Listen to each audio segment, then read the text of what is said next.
Okay, continue with our apa lecture. Okay, okay, refer page 31 from the module or this clip video number 11. Okay, kita continue with determining circuit parameter. By carry out the short circuit test and open circuit test, kan still using T circuit. Okay.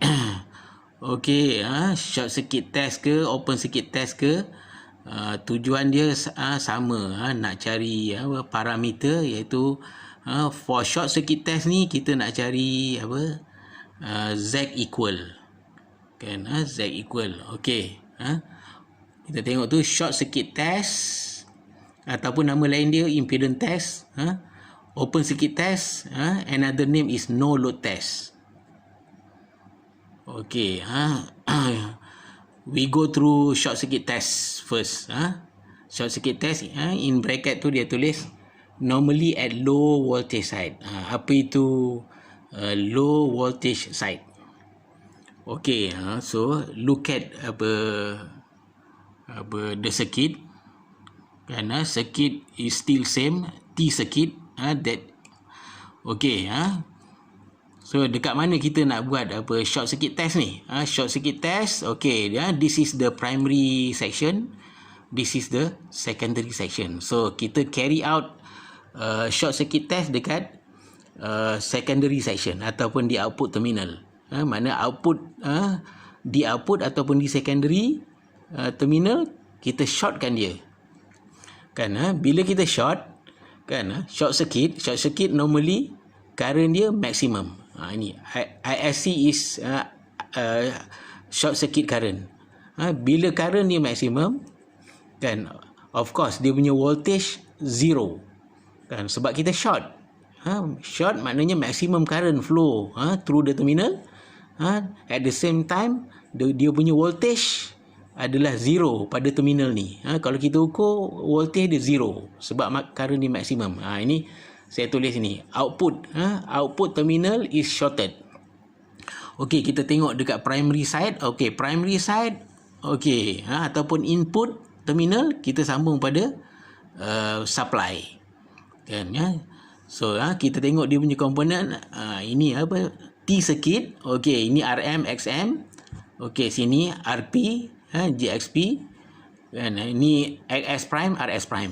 So look like T circuit refer to primary. Okey, okey, apabila kita dah apabila kita dah buat short circuit, so kita kena cari ni V short circuit, kita kena cari ni V short circuit, I short circuit dan power of short circuit.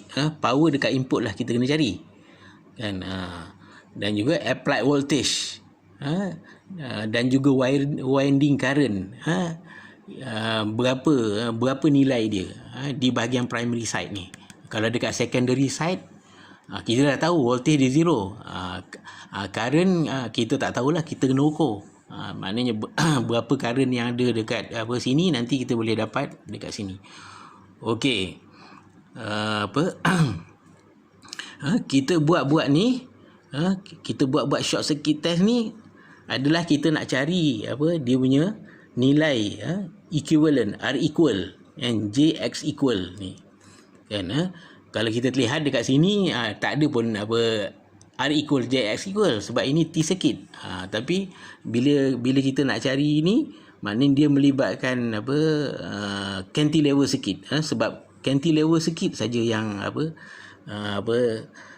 yang ada tunjuk R equal dengan JX equal. Okey, so itu maknanya kan, dia kata the measurement I used to calculate R equal and JX equal. Maknanya apabila transformer ni kita bagi supply, jadi kita kena ukur dia punya voltage dan juga current, kan. Voltage, apabila kita dah ukur voltage dan current dia, baru kita boleh calculate. Pertama kita ukur voltage dan current dekat input terminal. Bila kita dah dapat nilai tu, kita kena buat kiraan untuk dapatkan R equal dan X equal. Bila kita dah dapat R equal dan S equal, kan kita kena cari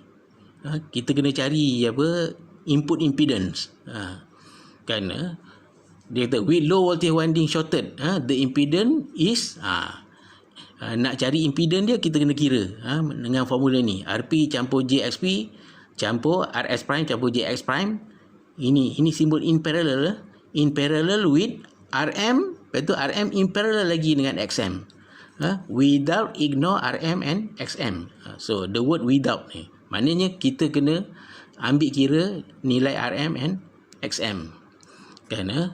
Kerana ini refer to high voltage side, meaning that dekat input terminal, sebab input terminal kita ada supply kan, voltage dekat output terminal kan, voltage dia zero. Ini dia kata refer to high voltage side, of course dekat input terminal lah.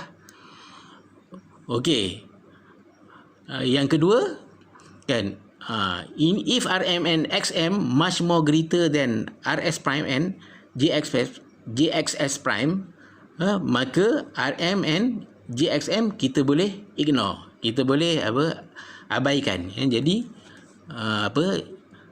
formula nak cari Zn dia jadi macam ni, RP campur JXP campur RS prime campur JXS prime. Maknanya nilai-nilai RM JXM kita boleh abaikan, sebab kalau RM dan JXM much more greater than RS prime dan juga JX prime, kita tak perlulah nak pakai RM dan JXM, kita hanya pakai RS prime dan JXS prime aja. Okey, akhirnya bila kita buat short circuit test tu, kita nak dapatkan dia punya nilai Z equal. Ini formula dia. Z equal tu adalah Z short circuit. Maknanya short circuit punya impedance sama dengan VSC over ISC. Itu yang penting nak dapat nilai VSC dengan ISC tu. Sebab apa? Kita nak cari Z equal. Z equal adalah Z short circuit. Apabila kita dah dapat lepas tu kita cari R equal. R equal sama dengan PSC over ISC square. PSC macam mana kita dapat? Kan? Kita tengok ke atas balik. Nak dapatkan PSC, kita kena measure. Kan? Maknanya dalam kes ini, measurement pun kita buat, kiraan pun kita buat. Okey. Lepas tu kita cari X equal. Kan? Sebab apa? Dekat atas Z equal kita dah dapat. Kan? Barulah kita boleh cari X equal. Kan? Gunakan formula ni, Z equal square minus R equal square and square root. Kan? Apabila kita dah dapat X equal, mudahlah kita nak cari Z Z equal kita. Bila kita dah dapat Z equal, kita kita cari R equal kan, akhir sekali barulah kita boleh dapat nilai X equal. Bila kita buat short circuit test ni, kita dapat Z equal dulu. Tapi kalau kita dapat Z equal aja tak lengkap. Sebab Z equal tu adalah combination R equal plus X equal. Because formula asas Z equal yang ini. Z equal square equal to R equal square plus X equal. Okey, ini macam mana nak faham, kita kena go through example lah.